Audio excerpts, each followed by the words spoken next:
इसका अधिवेशन बहुत ही बृहद रूप में यहाँ आयोजित किया गया। बहुत खुशी हो रही है देख के कि सभी जितने भी आमनाई के लोग हैं सभी एकजुट होकर कार्य कर रहे हैं। और मैं आपसे बता दूं, आप कह रहे थे कि क्षेत्र संख्या को और आगे बढ़ाना है।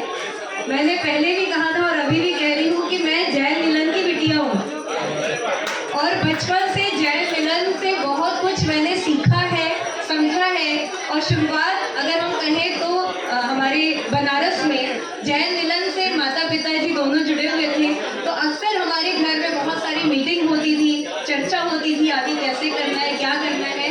तो जैन मिलन के जो भी उद्देश्य हैं उनसे मैं भली भांति वाकिफ हूँ। मैं उपस्थित जिनकी सभी क्षेत्रीय जो संस्था के अध्यक्ष, उपाध्यक्ष, महामंत्री हैं, उनकी गरिमामय उपस्थिति को नमन करती हूँ।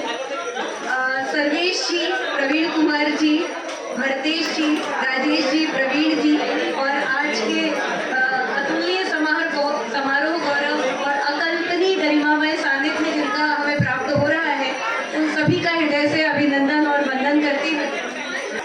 एक छोटी सी कहानी से शुरुआत करते हैं। आप लोग जहाँ जहाँ भी एक छोटी सी कहानी जरूर सुन लीजिएगा, क्योंकि ये कहानी में एक गूढ़ रहस्य छुपा हुआ है। एक छोटा सा बच्चा अपने पिताजी से पूछता है कि सत्य कहाँ है, ईश्वर कहाँ है, हमें कहीं नहीं दिखाई देता। तो उसके पिता ने बहुत ही प्यारा सा जवाब दिया।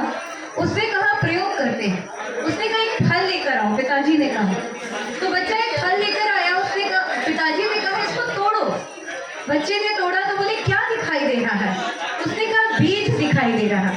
बोले बहुत अच्छी बात है, बीज दिखाई तो दिया, अब बीज को तोड़ो। जब उस बच्चे ने बीज को तोड़ा तो पिता ने पूछा आपको क्या दिखाई दे रहा है? उसने कहा मुझे कुछ भी नहीं दिखाई दे रहा है।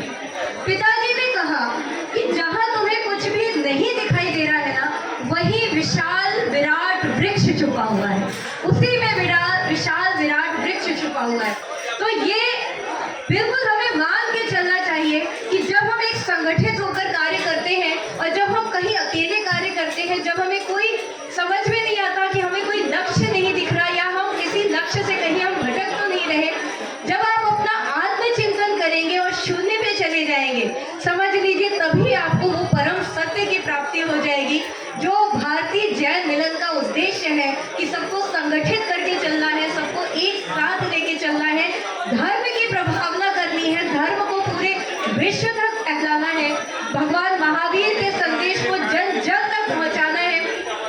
तो जब आप अपनी अंतरात्मा में शून्य में चले जाएंगे, तब जो विराट वृक्ष उत्पन्न होगा वो निश्चित रूप से पूरे विश्व के जनमानस में भगवान महावीर के संदेशों को रोपित करेगा और वहां से जो वृक्ष खड़ा होगा वो जन जन तक पहुंचेगा। तो मैं बस यही कहना चाहती हूँ कि रिश्तों को जी रहे हैं, रिश्तों को जी रहे हैं, तो भारतीय जैन मिलन के सदस्य हैं हम सभी, सबसे मिलकर खिल रहे हैं, तो भारतीय जैन मिलन के सदस्य हैं हम सभी, दुनिया को साथ लेकर बैठ रहे हैं, दिल की गिरहें आपस में खोल रहे हैं, मन में उतरे हैं एहसास बनकर, खूब हंसते हंसाते हैं कुछ खास बनकर, किसी के सुख दुख में साथ खड़े हैं, तो जैन मिलन के सदस्य हैं हम सभी, रिश्तों को जी रहे हैं, तो जैन मिलन के सदस्य हैं हम सभी, जैन धर्म की प्रभावना कर रहे हैं, तो जैन मिलन के सदस्य हैं हम सभी, जैन मिलन के सदस्य हैं हम सभी का गौरव है कि हम जैन मिलन के इतने विराट संघ के एक सदस्य के रूप में गौरवान्वित हो रहे हैं। जहां जहां भी इसके सदस्य हैं, निश्चित रूप से वहां पे धर्म की प्रभावना कर रहे होंगे। और जिनको पता था कि मैं यहाँ पर आने वाली हूँ, कई लोग मेरे फेसबुक अकाउंट से, फेसबुक पेज, यूट्यूब चैनल से जुड़े हुए हैं, तो उन सब ने मुझसे लिखकर भेजा कि हम भी भारतीय जैन मिलन के सदस्य बनना चाहते हैं।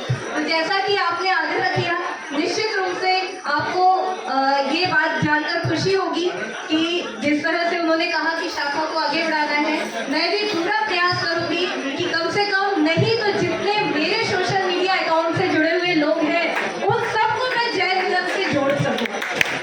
तो वो पूरा प्रयास रहेगा। आप सभी ने मुझे यहाँ आमंत्रित किया, इतना स्नेह दिया, आशीर्वाद दिया, इसके लिए मैं सदा आभारी रहूंगी। आप सभी को सादर जय जिनेंद्र, नमो जिनाणम, जय जिनेंद्र।